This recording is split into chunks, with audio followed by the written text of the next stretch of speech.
Iran ने और अफगानिस्तान ने पाकिस्तान को वार्निंग दी है, धमकी दी है और ईरान ने कहा है कि पाकिस्तान की तरफ से टेररिस्ट जो हैं वो ईरान के अंदर से पकड़े गए हैं और उन्होंने कहा है कि बाहर आ जाओ। और ये डिक्लेयर किया है उनके डिप्टी पीएम ने कि पाकिस्तान जो है वो एक टेररिस्ट कंट्री है। ये अक़वाम मुत्तहिदा में पाकिस्तान के मुस्तकिल मंदूब मुनीर अकरम ने कहा है कि पाकिस्तान को कलअदम तहरीक तालिबान पाकिस्तान और उससे जुड़ी तंजीमों से संगीन नौयत के खतरात दरपेश। Army chief general Asim Munir का दौरा अमरीका, अमरीकी थिंक टैंक्स और मीडिया से मुलाकात।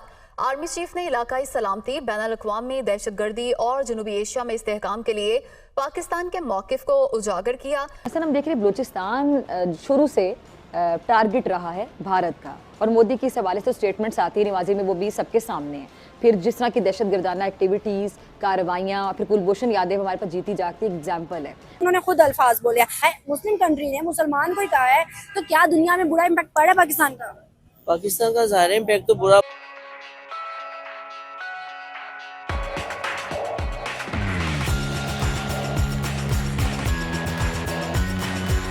उसको क्यों भेजा गया और आए दिन इनके रॉ के एजेंट्स पकड़े जाते हैं, पूरी दुनिया में एक्सपोज हो रहे हैं, बेनकाब हो रहे हैं। कनाडा वाला इशू भी आपके सामने है और अभी अमेरिका का भी हाल ही में जो इशू था वो भी आपके सामने है। अब तो दुनिया में एक्सपोज हो रहे हैं कि किस तरह अपने एजेंट्स को, अपने ऑफिसर्स को, ये बाकायदा ट्रेंड लोगों को वहाँ भेजते हैं और वहाँ पे कत्ल की साजिशों में मुलविस होते हैं। खालिस्तान तहरीक के जो लोग हैं उनकी कत्ल की साजिशों में किस तरह मुलविस रहे।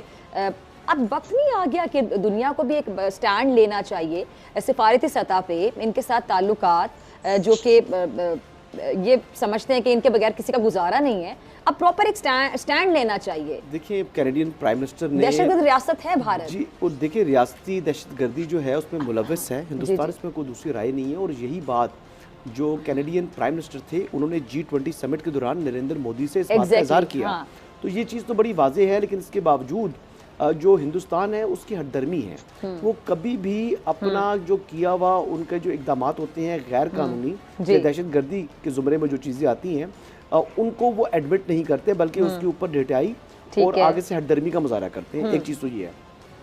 दूसरा, अगर हम अपनी बात करें, चलें वो तो उन्होंने खालिस्तान के हवाले से किया, तो उसके लिए तो मतलब हमारी सिंपथीज तो जो खालिस्तान के लीडर्स हैं, क़यादत है, उनके साथ हैं और कैनेडियन गवर्नमेंट के साथ भी है कि उनकी सॉइल के ऊपर एक क्राइम कमिट हुआ है।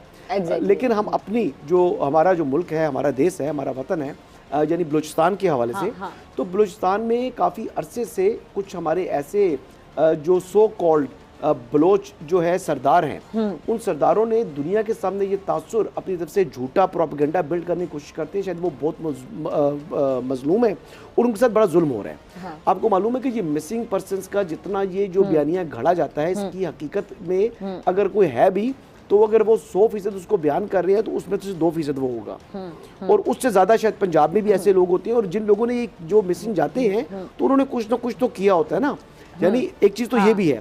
अब दूसरी बात आ जाए जी के यानी मतलब लोगों की ज़हन साज़ी की जाती है किसी भी इशू को लेकर और चीज़ों को एग्जैजरेट किया जाता है। और इनमें से कुछ बलोच सरदार ऐसे हैं जिनको मैंने अपनी आंखों से लंदन में देखा हुआ है।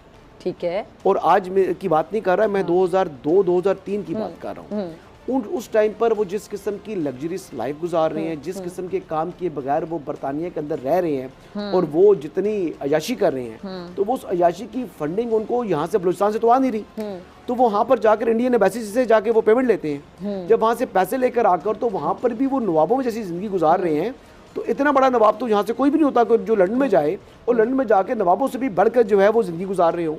तो ये बड़ी एक वेकअप कॉल थी मेरे लिए। यानी मैं उनको मिलता भी था, मैं उनको जानता भी था, लेकिन उस टाइम मेरी उम्र बड़ी कम थी, उनको अंडरस्टैंड नहीं कर सका। अब हमारे जो ऐसे लोग जो कि एक्चुअली प्रो पाकिस्तान है, जो रियासत पाकिस्तान के लिए उन्होंने झंडा उठाया, रियासत पाकिस्तान के खिलाफ लोगों के खिलाफ उन्होंने अपना असला उठाया और एक डिफेंस लाइन क्रिएट की, लाइक जैसे शफीक मेंगल। आप देखें कि शफीक मेंगल को यहाँ पर ऐसा उसको पोर्ट्रे किया जाता है जैसे शफीक मेंगल को बहुत बड़ा दरिंदा है और जो शायद कोई बड़ा जो है वो जालिम आदमी है, but he is pro Pakistan.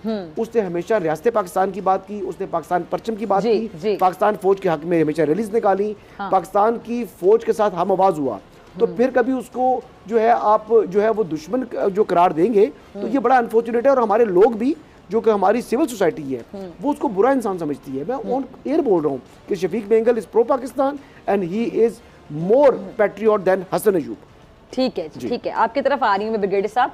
ये हम देख रहे हैं कि जी जो पाक फौज की जहां एक तरफ दहशतगर्दों पर ज़मीन तंग कर रही है, वहीं पर बलोच अवाम की फलाह बहबूद के लिए बड़ी कोशिश कर रही है, बड़ी कोशिशें हैं। ये जो फलाई मंसूबे हैं, इससे ये जो प्रोपेगेंडा है इसका असर ज़ायल करने में कितनी मदद मिलेगी? जो दहशतगर्द ग्रुप बाकायदा बनाते हैं प्रोपेगेंडा, फिर फैलाते हैं बड़ी प्लानिंग के साथ, बड़ी साजिश के साथ। जी, इन इलाकों में जहाँ पर ये दहशतगर्दी की कार्रवाइयाँ ज़्यादा है, चाहे वह बलूचिस्तान हो या हमारे साबका फाटा के इलाके हों, इन इलाकों में तो जो दहशतगर्द हैं जो रियासत के ख़िलाफ़ लड़ रहे हैं या लड़ते हैं, उनके ख़िलाफ़ तो पाकिस्तान की फ़ौज उसी टोन में, उसी तरीके से उनको जवाब भी देती है। बट साथ ही साथ winning of hearts and mind की कैंपेन है जो फ़ौज का एक तरीक़ाकार है नॉर्मल, जो कि बहुत अरसे से जारी है, और उसके तहत इन इलाकों में डेवलपमेंट के काम भी होते हैं, लोगों की मदद भी की जाती है, सेहत के शोबे में, तालीम के शोबे में, और बहुत सारे उनको बेसिक ज़िंदगी की बुनियादी सहूलतें फराहम की जाती हैं, लोगों को ये तासुर देने के लिए कि आम शहरी, आम पाकिस्तानी, आम मुहिब वतन लोग हमारे और फ़ौज के उन लोगों के दिलों के उतना ही करीब है जिन मुल्क के किसी दूसरे हिस्से का हो।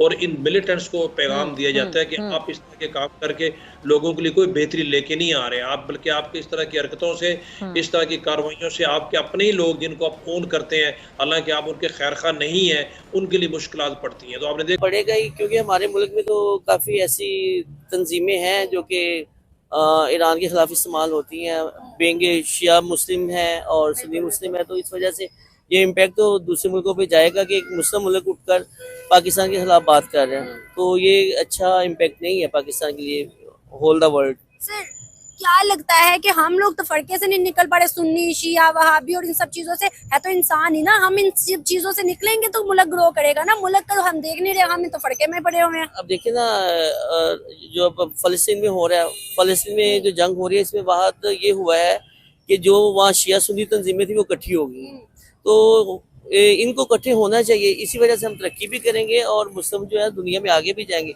अदरवाइज जो है बाकी जो ईरान का इल्ज़ाम है वो होना तो नहीं चाहिए, क्योंकि मुस्लिम कंट्री पाकिस्तान एक एटमी ताकत है, तो इसके लिए ये इम्पैक्ट अच्छा नहीं है पाकिस्तान के लिए। मैं तो ये हम कहूँगा, कहते हैं पाकिस्तान इस्लामिक कंट्री, हम कहते हैं पाकिस्तान एटमी ताकत है। सर, ऐसी चीजों को हम क्यों सोचते हैं? हम ये क्यों नहीं सोचते कि हमें किसी ने अगर कहा है उस पर तवज्जो देके हमें वो चीजों को ठीक करना है? हम आगे से ये क्यों कह देते हैं कि हम एटमी ताकत है, हम इस्लामिक कंट्री है? अगर हम हैं तो उसको बेहतरीन करने की जरूरत है ना। कि अब रिसेंटली जो इधर बलूचिस्तान में हो रहा है या हमारे कोयटा में हो रहा है, आपके सामने सारी दहशतगर्दी हो रही है और बलूचिस्तान इस वक्त बहुत ज़्यादा हिट हो रहा है, तो वो यही तंजीमें हैं तालिबान की जो कि पाकिस्तान को कमज़ोर करना चाहती हैं इंटरनेशनली और लोकली, कि पाकिस्तान ग्रोथ ना करे, पाकिस्तान आगे ना बढ़ सके दुनिया के प्लेटफॉर्म पे।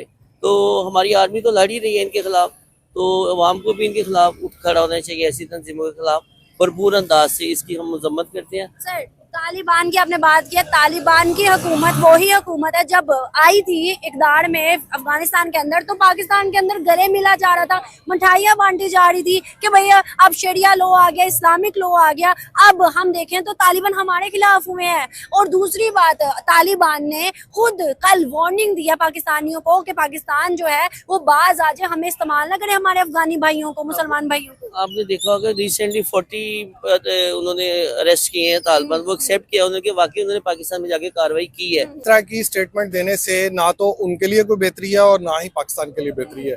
सेकेंडली मतलब ईरानियन गवर्नमेंट को मतलब ये चीज़ें वेरीफाई करनी चाहिए कि क्या है वो लोग वाकई पाकिस्तानी हैं, और उन्होंने ये किस तरीके से मतलब इस चीज़ को वेरीफाई कर लिया और मतलब फ़ौरन ये स्टेटमेंट दे दी कि जी ये पाकिस्तानी लोग हैं।